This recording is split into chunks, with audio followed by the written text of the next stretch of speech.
জাতীয় সংসদ নির্বাচনে সংখ্যানুপাতিক প্রতিনিধিত্ব বা পিআর নিয়ে চলমান বিতর্কে বিএনপির সিনিয়র যুগ্ম মহাসচিব অ্যাডভোকেট রুহুল কবির রিজভী বলেন, পিআর পদ্ধতি বাস্তবায়িত হলে বাংলাদেশে আর কোনো স্থায়ী নেতার জন্ম হবে না। এই পদ্ধতি দেশকে আরো বেশি স্বৈরাচার শাসনের দিকে ঠেলে দেবে। অ্যাডভোকেট রুহুল কবির রিজভী বলেন, গণতন্ত্রের পক্ষে শক্তি হিসাবে আমাদের সজাগ থাকতে হবে। আমাদের দ্বারা যেন কোনো সাধারণ মানুষ ক্ষতিগ্রস্ত না হয়। চাঁদাবাজি, দখলবাজির সাথে যেন বিএনপি ও অঙ্গ সংগঠনের নেতাকর্মীদের নাম শোনা না যায়। মানুষ যেন আমাদের কোনো আচরণে ব্যতীত না হয়, সেদিকে বিশেষ খেয়াল রাখতে হবে। তিনি আরো বলেন, বিএনপির নেতাকর্মীদের গত 16 বছর দুর্বিষহ দিন কেটেছে। কোনো তরুণ রাতে ঘুমাতে পারেনি। কারো রক্তাক্ত লাশ তিস্তায় পাড়ে, পদ্মার পাড়ে, বুড়িগঙ্গার পাড়ে পড়ে থাকবে তার কোনো ঠিক ছিল না। শেখ হাসিনার করাল গ্রাস থেকে কেউ নিস্তার পায়নি। তার ভয়াবহ বিষাক্ত থাবা থেকে গণতন্ত্র মনে কেউ রেহাই পাননি। বিএনপির এই নেতা আরো বলেন, শহীদ আবু সাইদ আইন শৃঙ্খলা বাহিনীর তাক করা বন্দুকের সামনে বুক চেতিয়ে আত্মদান করেছিলেন। তার আত্মদানের মধ্য দিয়ে সারা দেশে তীব্র আন্দোলন গড়ে ওঠে। অনেক তরুণ ছাত্রদের হারিয়ে আমরা নতুন বাংলাদেশ পেয়েছি। এদিকে পিআর বা আনুপাতিক হারে নির্বাচনের নামে দেশি বিদেশি ষড়যন্ত্র শুরু হয়েছে বলে মন্তব্য করেছেন বিএনপির আরেক যুগ্ম মহাসচিব অ্যাডভোকেট আব্দুস সালাম। তিনি বলেন, দেশকে বিভিন্ন খাতে নেওয়ার জন্য একটি অনির্বাচিত সরকার আনার জন্য নানা ষড়যন্ত্র চলছে। তাই বিএনপির নেতাকর্মীদের সতর্ক থাকতে হবে। তিনি বলেন, তারেক রহমান ঘোষণা দিয়েছেন, আমাদের আন্দোলন শেষ হয়নি। যতক্ষণ পর্যন্ত দেশে নির্বাচনের মাধ্যমে গণতান্ত্রিক সরকার প্রতিষ্ঠিত না হবে, ততদিন আমাদের আন্দোলন চলমান থাকবে। আমরা সব ষড়যন্ত্র প্রতিহত করব। যারা ষড়যন্ত্র করেছে তাদের বলতে চাই, আপনারা ষড়যন্ত্রের পথ থেকে ফিরে এসে গণতান্ত্রিক পথে ফিরে আসুন। বিএনপির স্থায়ী কমিটির সদস্য আমির খসরু মোহাম্মদ চৌধুরী বলেছেন, ভোটার ও রাজনৈতিক দলগুলো চাই নির্বাচনে দেশ একটা স্থিতিশীল অবস্থায় থাকুক, সুশৃঙ্খলভাবে নির্বাচন হোক, যেটার ক্রেডিট সবাই নিতে চায়, যার জন্য নির্বাচনের বিষয়ে কারো কোনো শঙ্কা থাকার কারণ নেই। রাজধানীর গুলশানে বিএনপি চেয়ারপারসনের রাজনৈতিক কার্যালয়ে এ সময় সাংবাদিকরা প্রশ্ন করেন, নির্বাচনের রোডম্যাপ ও নির্বাচন নিয়ে শঙ্কার কোনো জায়গা আছে কিনা। এর উত্তরে তিনি বলেন, না, কোনো শঙ্কার জায়গা নেই। একটা জিনিস বুঝতে হবে, বাংলাদেশের নিরপেক্ষ সরকারের অধীনে যখনই নির্বাচন হয়েছে তখন নির্বাচনের পরিবেশ ভালো ছিল। বিগত দিনগুলোতে আপনারা দেখেছেন, এটা কিন্তু রাজনৈতিক দলগুলো সবচেয়ে বেশি চায়, স্থিতিশীলতা রক্ষা করতে চায়, আর ভোটাররা সবচেয়ে বেশি স্থিতিশীলতা রক্ষা করতে চায়।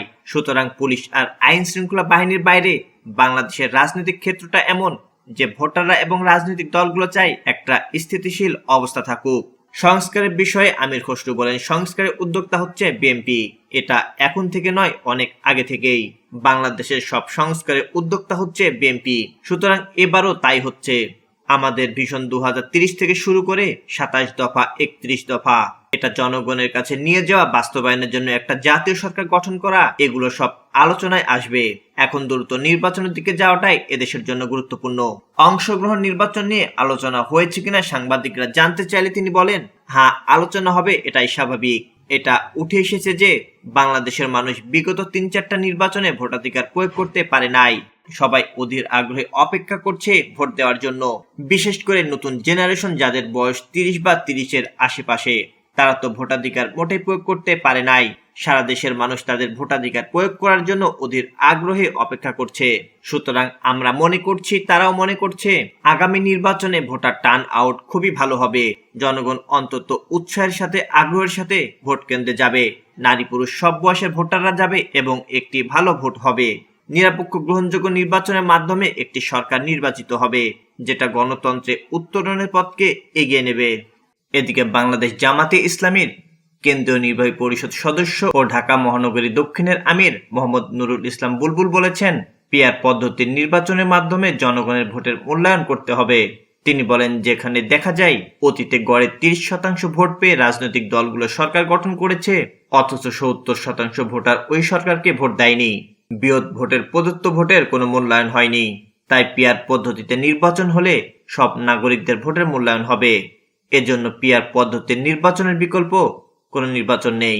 তাই পিআর পদ্ধতির একটি সুষ্ঠু ও গ্রহণযোগ্য নির্বাচনের মাধ্যমে জনগণের সরকারের কাছে ক্ষমতা হস্তান্তর করতে হবে।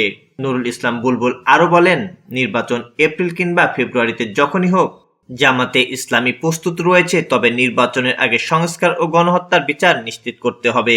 নতুবা নতুনভাবে, নতুন রূপে ফ্যাসিবাদদের উত্থান ঘটবে। নতুন বাংলাদেশে আর কোনো ফ্যাসিবাদের উত্থান জনগণ মেনে নেবে না। এই সময় তিনি আরো বলেন, 24-এর গণ অভ্যুত্থানে জামাতে ইসলামী কি ভূমিকা ছিল তা জামাতে ইসলামী জাতির সামনে উপস্থাপন করেনি, ক্রেডিটও নেয়নি। কারণ জামাতে ইসলামী এই গণ অভ্যুত্থানকে দলীয়ভাবে রূপ দিতে চায় না।